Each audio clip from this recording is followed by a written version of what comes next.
Tetapi apabila seseorang itu mengumpat, dia memohon ampun daripada Allah, tetapi tidak memohon ampun daripada manusia yang diumpatnya, dosa itu di antara dia dengan Allah dihapuskan, tetapi di antara dia dan makhluk lain tidak dihapuskan kecuali diampunkan oleh manusia tersebut.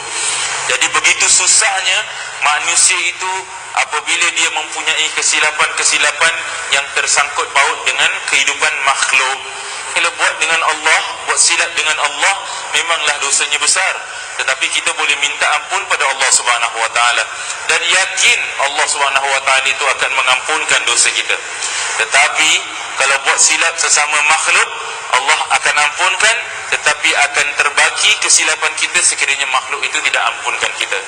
Maka dalam perkataan sedangkan Nabi ampunkan umat, ya, apakah sebenarnya yang nak dimasukkan di sini? Yang nak dimaksudkan bukanlah dosa antara makhluk dan Allah, kerana Nabi SAW tidak boleh mengampunkan dosa makhluk kepada Allah.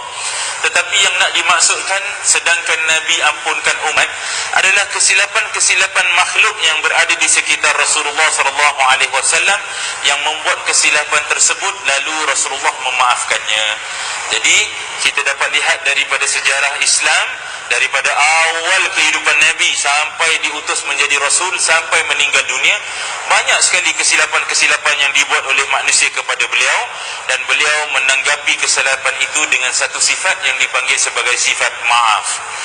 Oleh itu pada hari ini insya-Allah perbahasan kita adalah mengenai sifat maaf Rasulullah SAW, kekuatan Nabi SAW untuk memaafkan umat, dan yang terakhir sekali macam mana nak menanggapi dan menghalang diri daripada mempunyai sifat yang marah. Kalau kita tengok dalam kitab Madaratil Qulub Al-Imam Al-Maulud, dia ada tulis dalam satu bab kitabnya tentang mudarat hati. Ada satu bab disebut sebagai babul ghadab, iaitu bab tentang memperbicarakan soal-soal marah.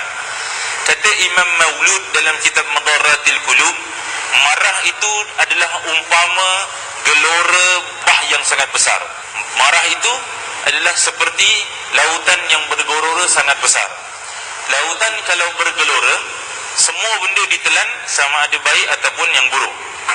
Bahkan dalam kisah-kisah Islam kita dapati juga Nabi-Nabi Allah pun pernah ditelan, pernah ditenggelamkan daripada bah yang begitu besar. Kisah Nabi Nuh alaihissalam, kisah Nabi Yunus alaihissalam, dan beberapa kisah Nabi-Nabi yang lain.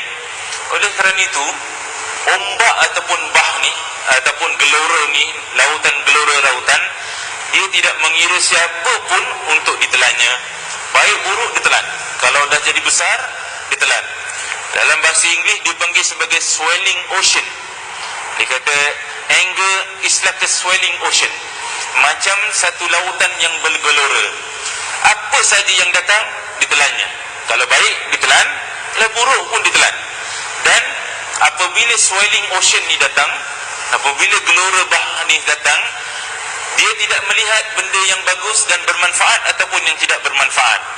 Kalau marah itu datang dalam kehidupan manusia, yang baik pun jadi teruk, yang teruk lagi teruk.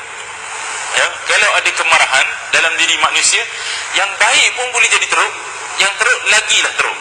Dan kita semua tahu macam mana kemarahan ini boleh merubah kebaikan jadi keburukan.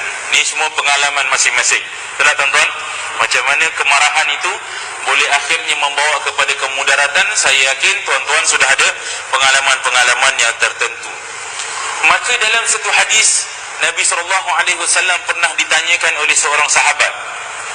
Dia kata, "Ya Rasulullah, apakah perkara yang paling teruk sekali satu makhluk boleh buat kepada Allah?" kata dia. Apa satu benda yang paling teruk makhluk boleh lakukan kepada Allah? Maka kata Nabi SAW adalah dengan membuat Tuhan itu marah. Jadi paling teruk sekali makhluk boleh buat kepada Allah adalah untuk membuat Tuhan itu marah. Maka sahabat itu pun bertanya kepada Nabi SAW, "Ya Rasulullah, kalau demikian, macam mana kita nak buat dan apa yang perlu kami buat untuk elakkan daripada Allah menjadi marah?" Kata Rasulullah SAW, dan jawapan ini sangat menarik tuan-tuan, dan pada saya itu adalah satu jawapan yang sangat-sangat hebat daripada Nabi SAW, kerana bukan setakat logik, tetapi benar-benar itu merupakan satu jawapan yang sangat hebat. Nabi SAW kata, untuk mengelakkan daripada Tuhan marah, jangan datangkan kemarahan kepada makhluknya. Jangan marah kepada makhluk, jangan datangkan kemarahan kepada makhluk. If you don't want to incur to God's wrath, and don't incur people's wrath. Kalau tak nak jadikan Tuhan marah, jangan jadikan makhluk Allah marah, kata dia. Kalau kita tengok, benar-benar jawapan Nabi SAW ni betul-betul kena dengan permasalahan dunia kita. Yang membuatkan Tuhan marah dalam kehidupan kita selalunya adalah apabila kita melakukan sesuatu perkara yang mengakibat manusia marah. Dan apabila manusia itu marah dengan kita, maka dekatlah kita dengan kemarahan Allah Subhanahu Wa Taala. Seolah-olah Nabi SAW nak sampaikan kepada kita satu mesej. Kalau tak nak Tuhan marah, jangan jadikan orang marahlah. Kalau orang tak marah, insya-Allah Allah tak marah. Mudah sekali. Mudah sekali. Petunjuk daripada Nabi SAW. Dia kata jangan jadikan orang marah. Bahkan kita jumpa dalam satu hadis riwayat Imam Tirmizi, Nabi SAW kata setiap perkara-perkara yang fardu, yang bagus diikuti selepasnya.